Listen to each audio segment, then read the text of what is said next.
Bonjour, aujourd'hui je vais vous parler d'un monument français important, l'Arc de Triomphe de l'Étoile. Ce monument militaire est situé à Paris, à la jonction entre le 8e, le 16e et le 17e arrondissement.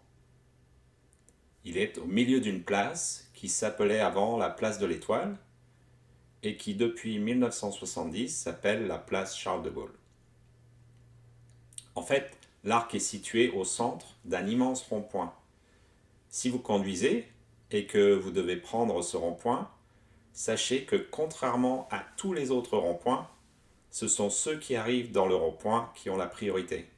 Et oui, donc ce rond-point est un vrai cauchemar pour les touristes en voiture. Et en plus, il y a 12 avenues qui partent ou qui arrivent sur le rond-point. Une de ces avenues d'ailleurs est la célèbre avenue des Champs-Élysées. Comme il y a 12 avenues sur ce rond-point, il est très facile de manquer l'avenue sur laquelle on veut s'engager. Et vous pouvez vous retrouver à tourner autour de l'Arc de Triomphe pendant longtemps. Donc le plus simple, c'est de prendre le métro à la station Charles de Gaulle Étoile. Alors plus sérieusement, c'est l'empereur Napoléon Ier qui a décidé en 1806 de faire construire l'Arc de Triomphe pour célébrer ses victoires militaires. Le lendemain de la bataille d'Austerlitz, qu'il avait gagnée, il a dit aux soldats français « Vous ne rentrerez dans vos foyers que sous des arcs de triomphe ». Alors, Napoléon n'a rien inventé puisque les Romains construisaient déjà des arcs pour célébrer le retour victorieux de leurs généraux. Le problème pour Napoléon, c'est que la construction du monument va prendre beaucoup de temps et que Napoléon va mourir 15 ans avant la fin de la construction. En effet, l'arc ne sera achevé que 30 ans plus tard sous le règne du roi Louis-Philippe. Par conséquent, Napoléon n'a jamais vu l'arc dans sa version finale. Par contre, le corps de Napoléon est passé sous l'arc. Alors pour la petite histoire, Napoléon a été arrêté, il a été déporté par les Anglais sur l'île Sainte-Hélène, et il est mort et il a été enterré sur cette île le 5 mai 1821. L'île Sainte-Hélène est donc un territoire anglais, et 19 ans après la mort de Napoléon, en 1840, le roi Louis-Philippe, qui gouvernait la France, a demandé aux Anglais s'ils pouvaient rapatrier en France le corps de Napoléon. Les Anglais ont accepté. Et le retour de la dépouille de Napoléon, du corps de Napoléon, s'appelle d'ailleurs le retour des cendres. Et ce qui est amusant, c'est que le corps de Napoléon est donc passé sous l'Arc de Triomphe lors de son transfert vers l'Hôtel des Invalides. Si vous visitez l'Hôtel des Invalides, vous verrez le tombeau de Napoléon Ier sous le dôme. Alors l'Arc de Triomphe a été inauguré le 29 juillet 1836 pour le 6e anniversaire de la Révolution de Juillet. C'est une seconde révolution française qui n'a duré que 3 jours et qu'on appelle les Trois Glorieuses et qui a amené au pouvoir le roi Louis-Philippe Ier justement.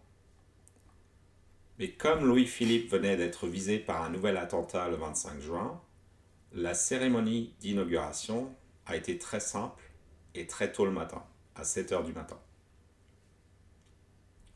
Alors si on regarde l'arc plus en détail, il mesure 50 mètres de haut et 45 mètres de large. Il est donc presque de forme cubique. Il y a 285 marches pour accéder au toit, beaucoup moins de marches que pour accéder au sommet de la Tour Eiffel par exemple, où il y a 1665 marches. Comme l'arc est un monument militaire, il est décoré avec des énormes statues ainsi que des reliefs qui montrent, entre autres, les différentes batailles et victoires de l'empereur. La sculpture la plus célèbre s'appelle la Marseillaise. Il y a aussi les noms des batailles qui sont gravés dans la pierre, ainsi que le nom de nombreux soldats. Alors j'ai regardé sur le site du Centre des Monuments Nationaux qui gère l'Arc de Triomphe, et les billets coûtent 16 € pour les adultes. Ceux de moins de 18 ans ne payent pas.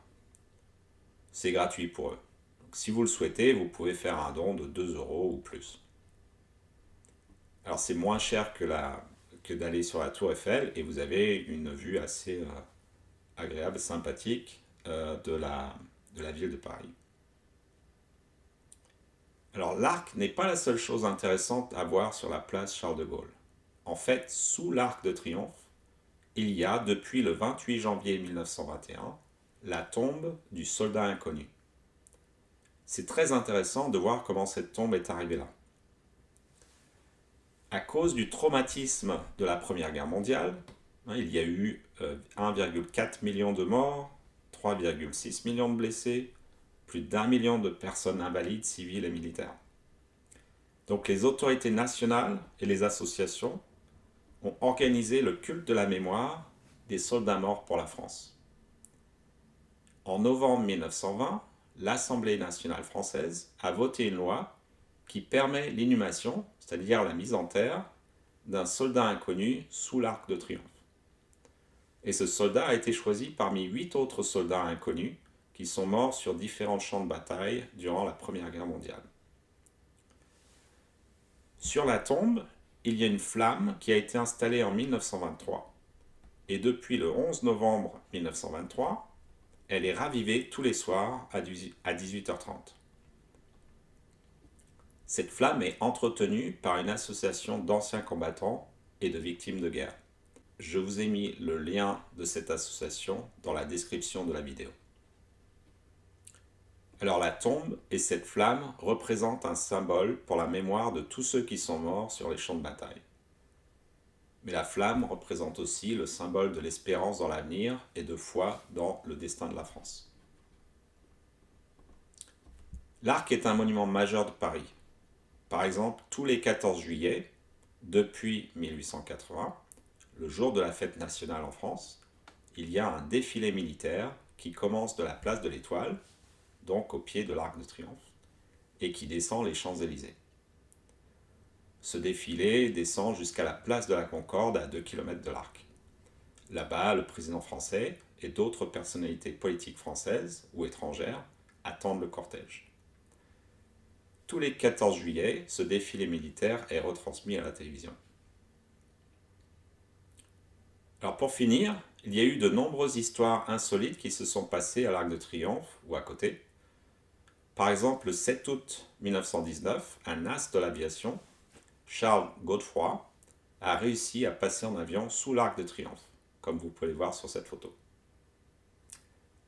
En 1997, un Australien a essayé de se faire cuire des œufs au plat sur la flamme du soldat inconnu, ce qui était vraiment extrêmement insultant pour la mémoire des personnes tuées pendant les guerres. Et puis le corps de Victor Hugo, qui est un très grand écrivain et homme politique français, a été veillé sous l'Arc dans la nuit du 22 mai 1885 avant d'être enterré au Panthéon. Alors comme d'habitude, je finis avec une petite blague sur l'Arc de Triomphe et la Tour Eiffel.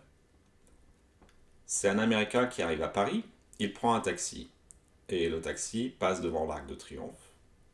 Et l'Américain il demande c'est quoi ça? Oh, c'est notre Arc de Triomphe. Vous avez mis combien de temps pour construire ça? Oh, ça a bien dû prendre 30 ans. Oh, chez nous, ça prend 1 an. Le taxi passe devant Notre-Dame, Notre-Dame de Paris. Et la même chose, il demande, c'est quoi ça? C'est Notre-Dame, la cathédrale de Paris. Vous avez mis combien de temps pour construire ça? Oh, 40 ans, sans doute. Oh, chez nous, au Texas, 6 jours.